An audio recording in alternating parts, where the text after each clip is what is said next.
ద్వారకా నగరం సముద్రంలో లీనమైన తర్వాత తన లీల ముగింపు సమయం వచ్చిందని గ్రహించిన శ్రీకృష్ణుడు అడవిలోకి వెళ్ళాడు.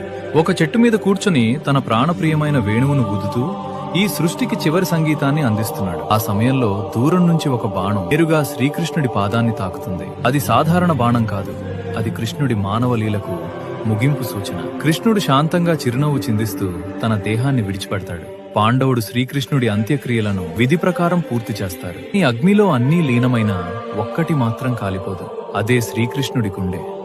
అది అగ్నిలోనూ చిక్కుచెదరకుండా అలానే ఉంటుంది. దాన్ని చూసిన అర్జునుడు ఏం చేయాలో తెలియక అయోమయంలో పడతాడు. అప్పుడే ఆకాశం నుంచి ఒక దివ్య స్వరం వినిపిస్తుంది. అర్జున, ఇది సాధారణ గుండె కాదు, ఇది బ్రహ్మ పదార్థం.